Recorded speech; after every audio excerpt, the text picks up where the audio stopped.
Hello and welcome to the Indian Spectator. My name is Abhyudesh Sharma. EU ने अपने लिए एक एम्बिशियस क्लाइमेट टारगेट सेट किया है कि हम लोग 2050 तक क्लाइमेट न्यूट्रल हो जाएंगे। वहीं पे हमारे प्यारे भारत ने 2070 तक क्लाइमेट न्यूट्रल होने का फैसला किया है।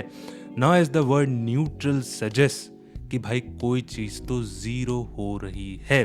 And how do we reach to zero in mathematics? by adding and subtracting the same number. Example, +5 -5 equals to 0. और इधर जो नंबर के आगे की यूनिट्स है वो क्या होंगी? Green house gas emissions. Now mind it, the naturally occurring greenhouse effect, as most natural processes are, is good. It makes our earth hospitable. अगर ये नहीं होता तो अर्थ का एवरेज टेम्परेचर -19 डिग्री सेंटीग्रेड होता। तो इशू क्या है? इशू ये है कि इंडस्ट्रियल रेवोल्यूशन से इन ग्रीन हाउस गैसेस की कॉन्सेंट्रेशन बढ़ गई है। For instance, carbon dioxide is 50% higher than the pre industrial levels. आपने बोला ठीक है, अगर ग्रीन हाउस गैसेस की कॉन्सेंट्रेशन बढ़ गई है तो उससे क्या हुआ? नाउ लिसन, ये जो एनर्जी सन से आई, अर्थ पे टकराई, अर्थ से रिफ्लेक्ट बैक हुई, and that which should have been sent back to the space is now being absorbed and trapped by these increased greenhouse gases, making the earth more warm. And why did I say कि naturally occurring greenhouse effect? क्योंकि कुछ gases जैसे कि methane वो natural processes में भी release होती है, जैसे कि लाइव स्टॉक्स। इस वजह से यूनाइटेड नेशंस कह रहा है कि भाई switch to plant based diets from meat and other methane sources. Natural sources includes wetland. Now अब अगर आप जिद्दी हो तो आप बोलोगे कि जाओ मैं नहीं करूंगा। वेल, अगर आप नहीं करोगे तो ये होगा।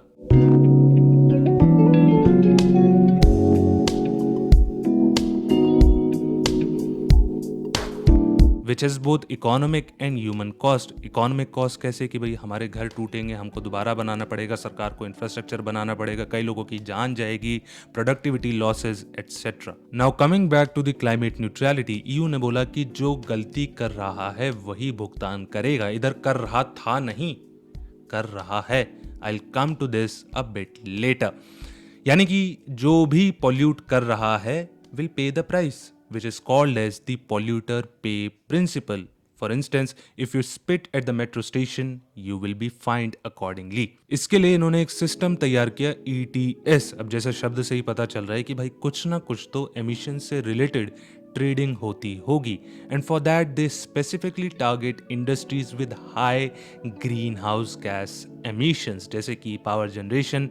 For instance, coal accounted for 62% of the power generated in China in 2021. Industries like steel, aluminum, cement, etc. Now, for the sake of consequences and tell you कि how important these industries are for the Indian economy, एक index होता है ICI, index of core industries. उसमें steel form 17.92%, coal 10.33% and cement 5.33% of the index.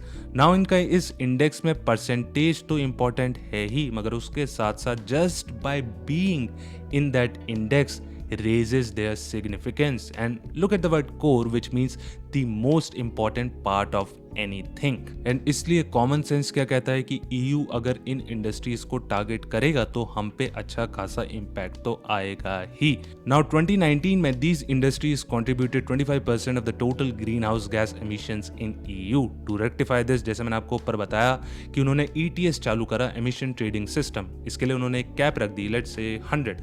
अगर आप इससे ऊपर गए, 120 कर दिया तो फाइन दो, 80 पे रह गए तो जो आपका 20 रह गया, you can trade it and sell it for profit.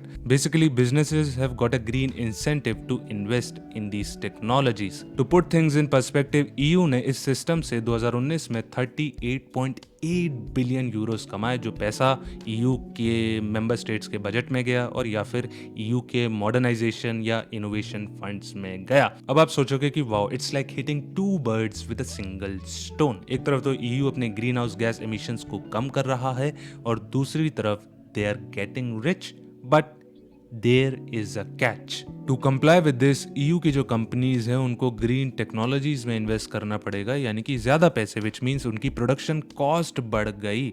अब इसको बाईपास करने के लिए इन कंपनीज ने उन कंट्रीज से इंपोर्ट करना स्टार्ट कर दिया जहाँ पे क्लाइमेट रेगुलेशंस इतनी स्ट्रिक्ट नहीं है, जैसे कि इंडिया और China. Now this practice is called as carbon leakage, क्योंकि ग्लोबल एमिशंस तो कम नहीं हुए ना। इसके अलावा ईयू ने देखा कि वहाँ के जो लोकल मैन्युफैक्चरर्स हैं उनका मार्केट शेयर और रेवेन्यू दोनों हर्ट हो रहे हैं। To plug this loop hole, EU came up with a new mechanism called CBAM, Carbon Border Adjustment Mechanism, in 2023। अब ये क्या भला है? लेट्स से एक Indian steel manufacturer EU based company को स्टील एक्सपोर्ट करता है। अब CBAM के आने से पहले, यानी कि 2023 से पहले, जो EU बेस्ड कंपनी है वो इसी इंडियन स्टील को खरीदती। क्यों? क्योंकि it is cheaper. And why it is cheaper? Because this steel wasn't subject to the ETS। अब 2023 के बाद, यानी कि CBAM के आने के बाद बात तो वही पड़ जाएगी। कैसे? Let's say EU emission allowances, as the name suggests, which allows you to emit, is priced at 50 euros per ton of carbon dioxide। तो अगर इंडियन स्टील को बनाने में 2 टन कार्बन डाइऑक्साइड रिलीज हुई होगी तो either the company importing from European Union or the company exporting from India, उनको 100 euros worth in CBAM certificates को खरीदना पड़ेगा। तो अब EU बेस्ड कंपनी को ज़्यादा फर्क नहीं पड़ेगा चाहे वो लोकली सोर्स कर ले स्टील को और या फिर बाहर से। नाउ यू विल थिंक कि EU has done the job. उन्होंने एक तो कार्बन लीकेज प्रिवेंट किया, ग्रीन हाउस गैस एमिशंस कम किए, eight the same time protected it's local industries from cheaper imports. मगर इससे डेवलपिंग नेशंस जैसे कि हिंदुस्तान, उनमें हलचल मच गई है। कैसे? EU is a crucial market for Indian exports of steel and aluminium।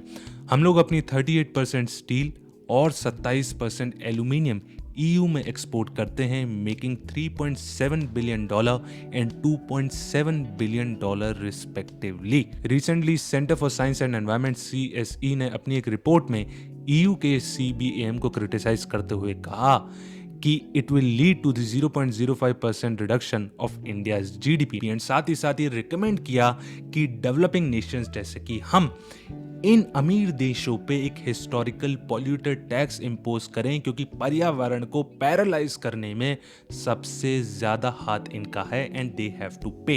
Remember, ऊपर मैंने आपको EU का पॉल्यूटर पे प्रिंसिपल बताते हुए कहा था कि जो कर रहा है उसको पैसा देना पड़ेगा।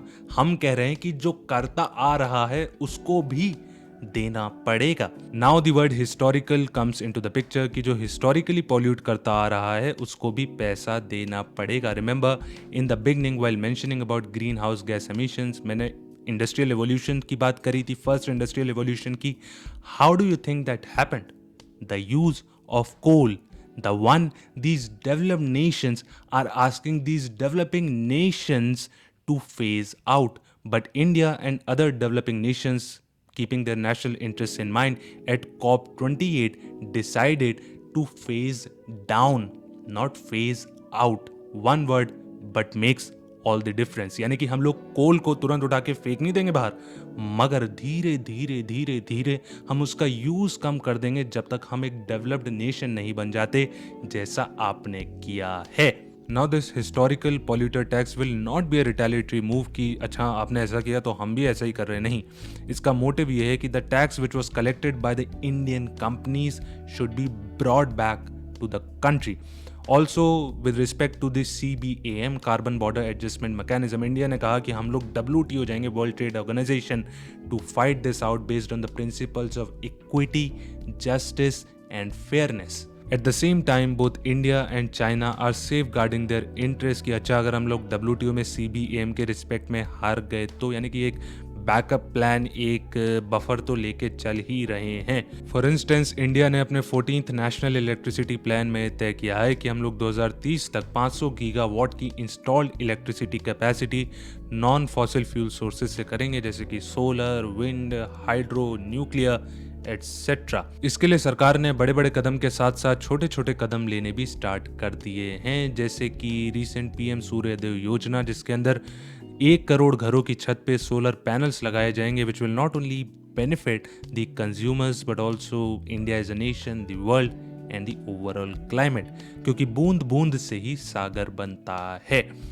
So that's it with this video. Take care of yourself, your family, keep smiling, have a good, loving and a peaceful day.